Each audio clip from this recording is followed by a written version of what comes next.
Hello again. Since the previous chapter 15, was really short, and I have more stamina and also a time today, so I decided to read one more chapter 16 of the Death on the Nile by Agatha Christie. Okay, alright, let's do it. Chapter 16. Colonel Race glanced curiously at his colleague. He repeated he has reason to respect the brain of the skilled poet. Yet, for the moment, he did not follow the elder's process of thought. He asked no question. However,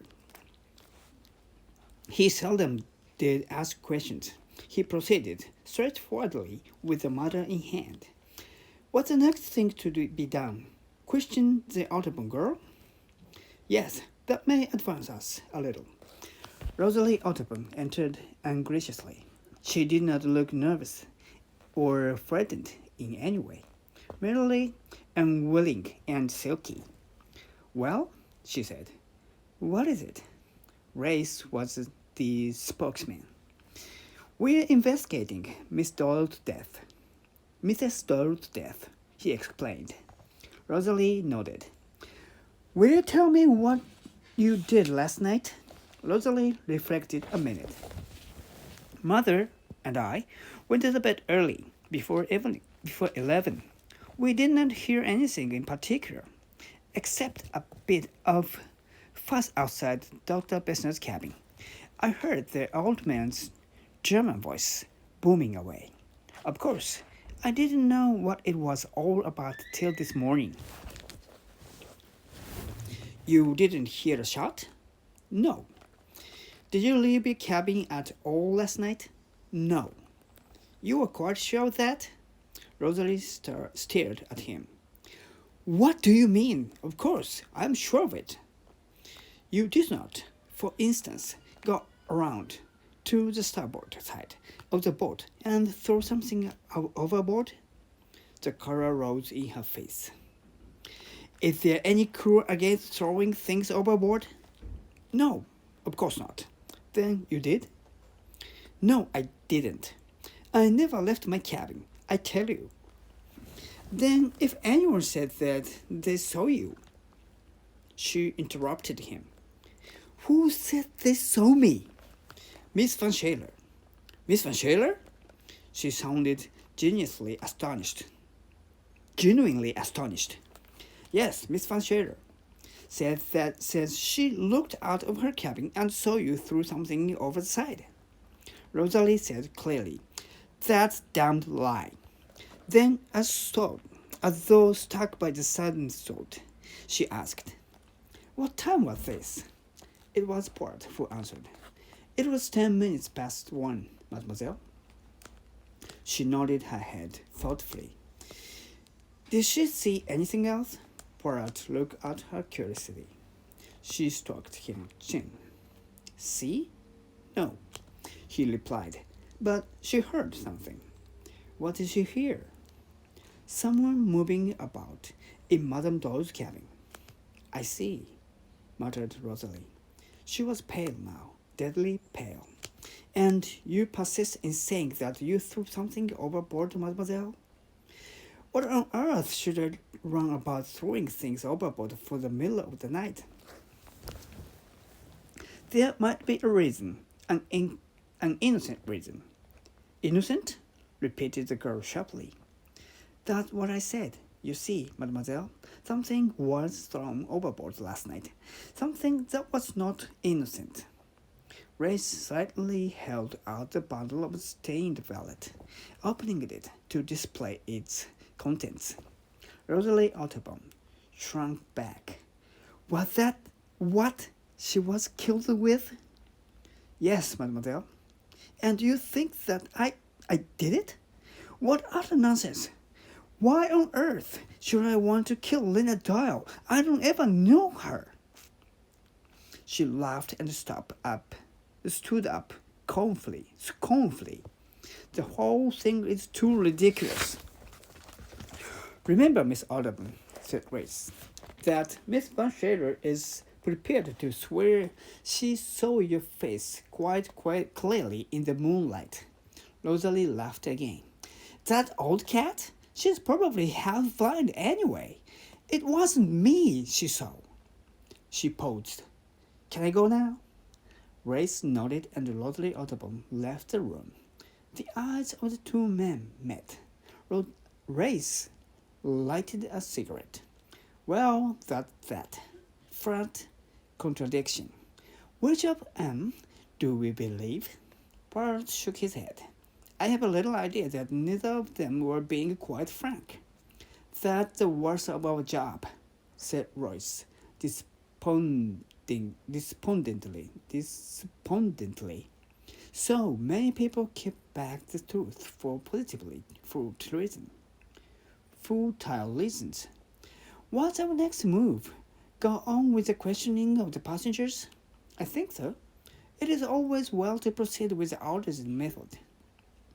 Rest nodded. Miss Audubon, dressed in the floating batik material, succeeded her daughter. She corroborated Rosalie's statement that they had both gone to bed before 11 o'clock. She herself had heard nothing of interest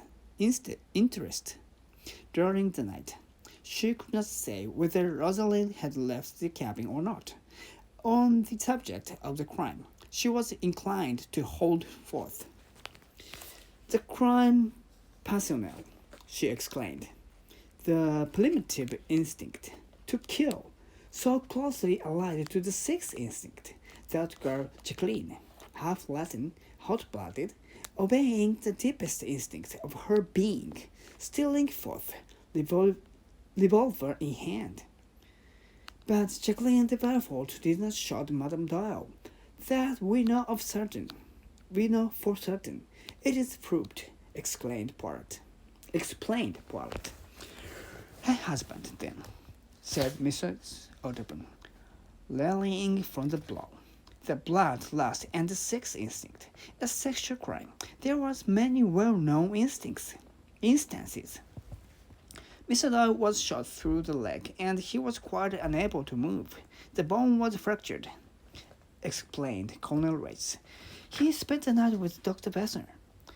Mrs. Audubon was even more disappointed. She searched her mind hopefully. Of course, she said.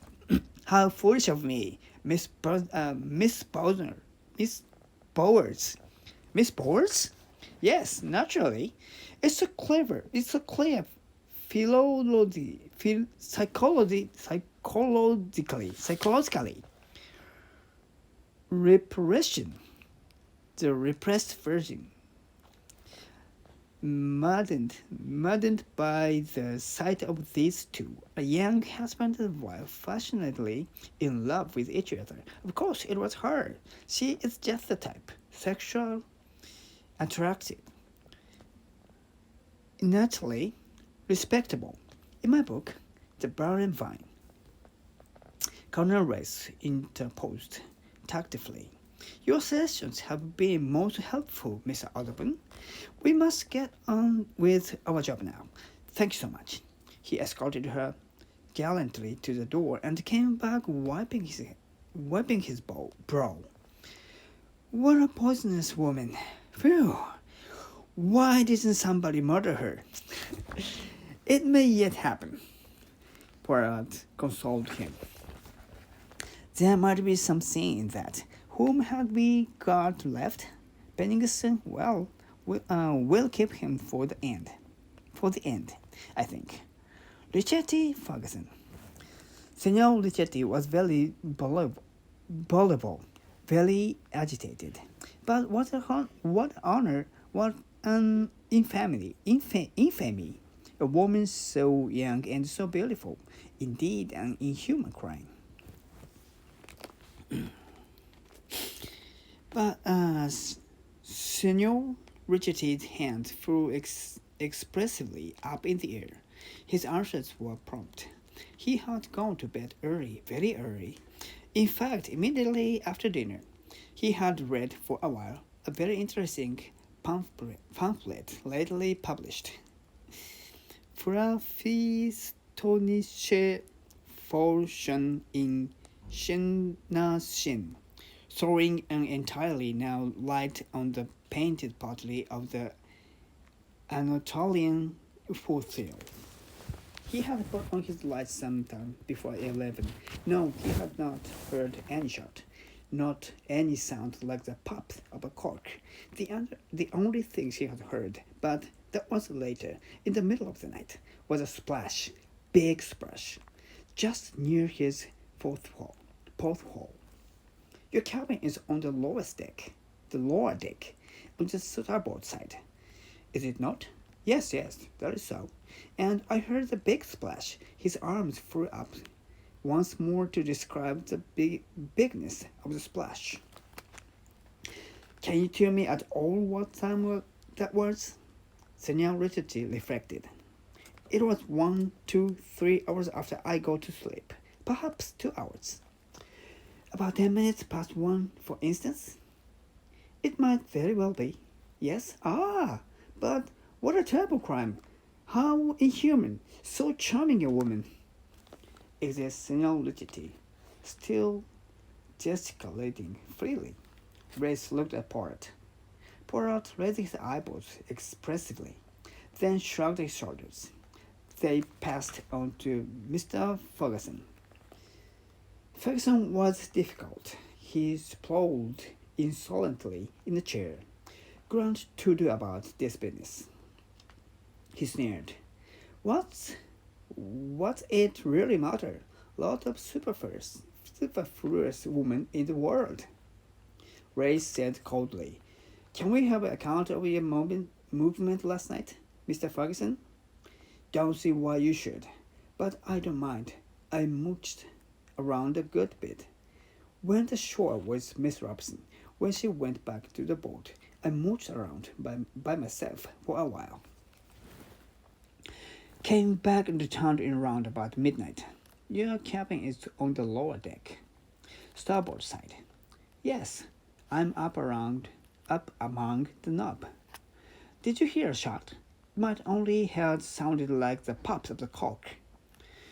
Ferguson considered. Yes, I think I did hear something like a cork. Can't remember when, before I went to sleep. But there were still a lot of people about them, commotion running about on the deck above. That was probably the shot fired by Mr. Velford. You didn't hear another? Ferguson shook his head. Nor a splash? A splash?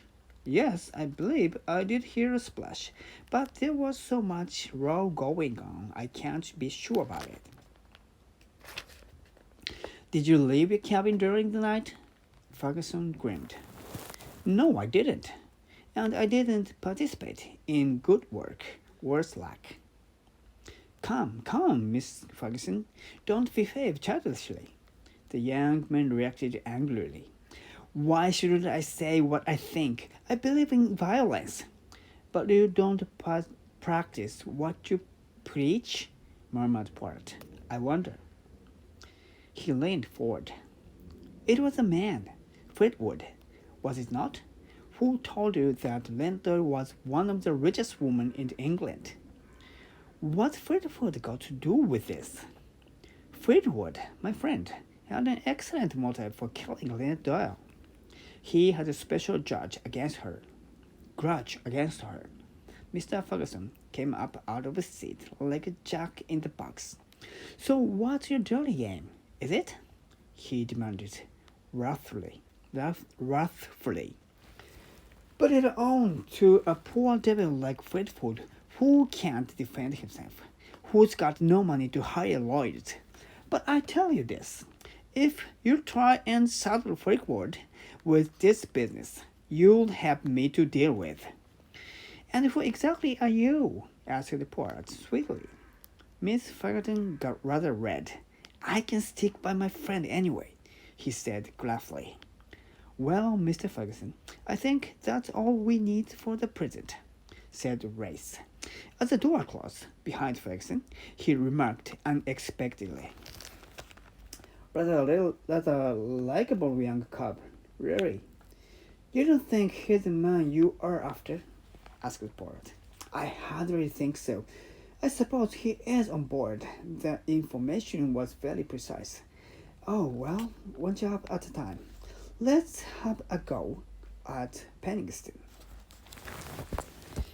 Okay, this is the end of the chapter 16, and the pages from 219 to 227.